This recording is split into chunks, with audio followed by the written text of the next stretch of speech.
Hello everyone, learning track में आपका स्वागत है। आज मैं topic wise practical geography MCQ series का पार्ट 4 लेकर आई हूँ। अगर आपने प्रीवियस पार्ट नहीं देखे हैं तो चैनल के प्लेलिस्ट में जाकर देख सकते हैं। हमारा आज का टॉपिक है क्लोरोप्लेट मेथड, जो आपके UKPSC geography lab assistant exam के लिए इंपॉर्टेंट होगा। देर ना करते हुए चलो शुरू करते हैं। The word choropleth is drive from. Choropleth शब्द की उत्पत्ति किससे हुई है? तो ये इस शब्द की उत्पत्ति ग्रीक वर्ड से हुई है। अब हम कोरोप्लेट शब्द की बात करें या कोरोप्लेट मैप की बात करें, ये हमको इंट्रोड्यूस करने वाले कौन थे? John Kirtland Wright. ठीक है, ये किसने बताया हमें? जॉन किटलैंड राइट द्वारा बताया गया था।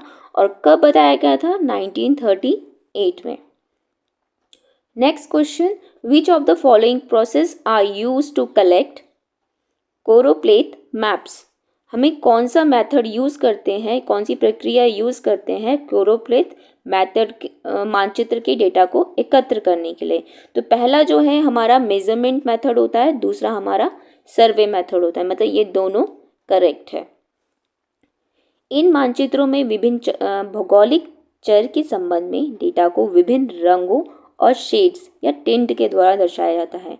अगर हम किसी भी भौगोलिक चर के संबंध में अगर हम कोई डेटा रिप्रेजेंट कर रहे हैं तो उसके लिए हम विभिन्न रंगों के शेड्स या टिंट के द्वारा दर्शाते हैं।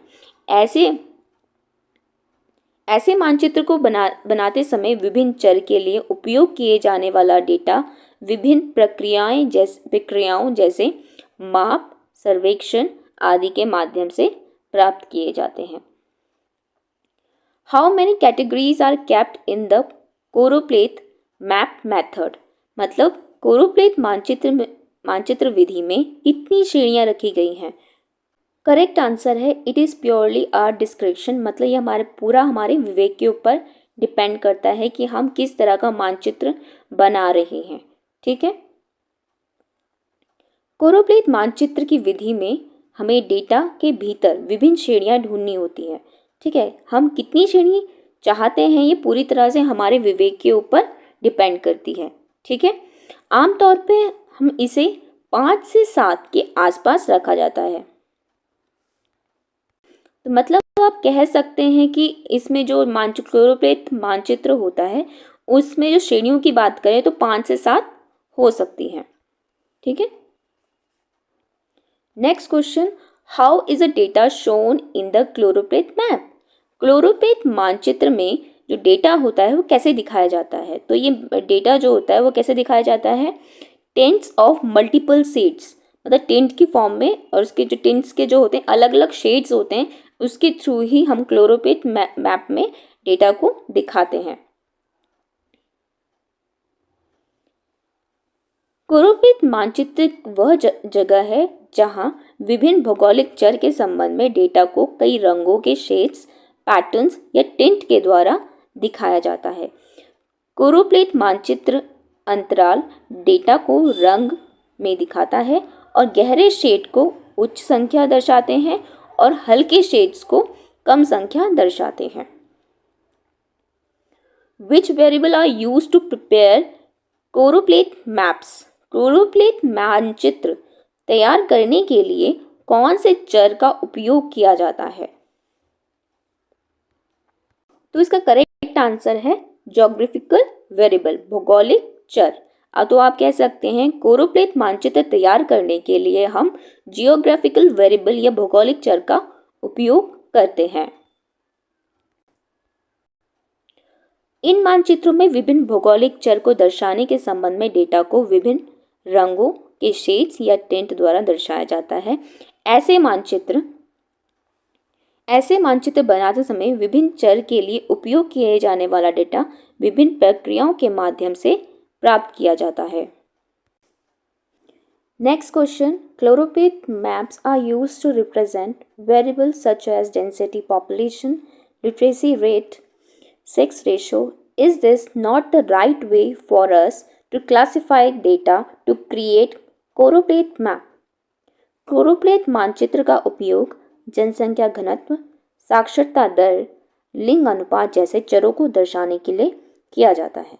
कोरोप्लेट मानचित्र बनाने के लिए हमें डेटा को वर्गीकृत करने का सही तरीका नहीं है। तो ये इसका राइट आंसर है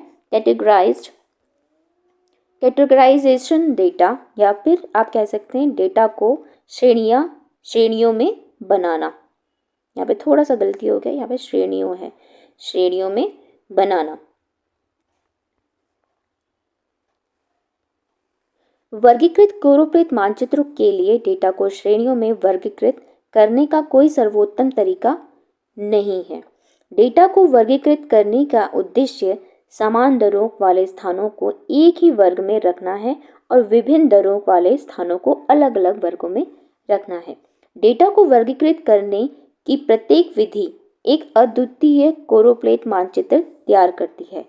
डेटा को वर्गीकृत करने के विभिन्न तरीके हैं, जैसे क्वांटाइल, समान अंतराल, मैनुअल रूप से और प्राकृतिक ब्रेक के माध्यम से। डेटा को अधिक वर्गों में वर्गीकृत करने से डेटा सामान्यीकरण की डिग्री कम हो जाती है।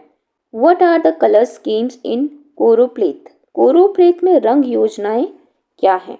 तो ये आपका है ऑल ऑफ द अबव, मतलब सीक्वेंशियल, डाइवर्जिंग और क्वालिटेटिव, ये तीनों इसकी रंगों की योजनाएं या फिर स्कीम्स के अंदर आते हैं।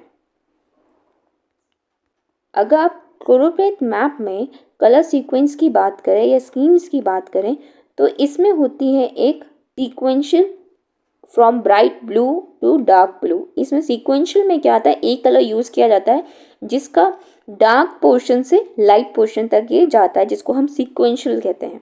ठीक है। एक है डाइवर्जन, जिसमें हम रेड कलर से वाइट टू ब्लू तक जाते हैं, मतलब 3 कलर्स अप्रॉक्स यूज़ करते हैं। ठीक है। इसके बाद हम बात करते हैं क्वालिटेटिव। तो क्वालिटेटिव में एक कलर आप ग्रीन यूज़ करते हैं, दूसरा हम एक कलर ब्लू यूज़ करते हैं क्वालिटेटिव में। ठीक। Next question, what technique used to represent areas with similar climate condition on map? मानचित्र पर समान वायु परिस्थितियों वाले क्षेत्रों को दर्शाने के लिए किस तकनीक का यूज़ किया जाता है? तो ये किया जाता है क्लोरोप्लेट मैप्स का।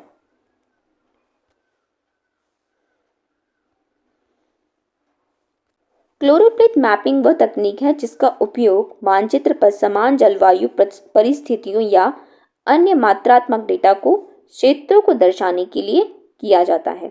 यह वह विभिन्न क्षेत्रों के डेटा में विभिन्नता को इंगित करता है और उन्हें विभिन्न रंगों और शेडिंग्स का उपयोग करके रिप्रेजेंट करता है। Choropleth maps are used to show. Choropleth मानचित्रों का उपयोग यह दर्शाने के लिए किया जाता है। तो ये क्या दर्शाता है? एक ये दर्शाता है density of population, literacy rate, sex ratio, all of the above. तो ये दर्शाता है इन तीनों को। अभी जस्ट कुछ देर पहले हमने एक क्वेश्चन किया था, उसमें इन चीज़ों के बारे में बताया था। ठीक है। तो ये है आपका तीनों, डेंसिटी के बारे में भी बताता है, लिटरेसी रेट के बारे में भी बताता है और सेक्स रेशो के बारे में भी बताता है। क्लोरोप्लेट मानचित्र का उपयोग जनसंख्या घनत्व, साक्षरता दर, लिंग अनुपात, विकास का दर जैसे अन्य चर दिखाने के लिए किया जाता है। वीडियो समाप्त करने से पहले आपके लिए प्रश्न है जिसका उत्तर आपको कमेंट बॉक्स में देना है। क्लोरोप्लेट मैप शब्द किसके द्वारा बताया गया और कब? ठीक है, ये इसका आंसर आपको कमेंट बॉक्स में देना है। आज की वीडियो में बस इतना ही। मिलती हूँ मैं आपको अपनी नेक्स्ट वीडियो में। तब तक के लिए goodbye and take care.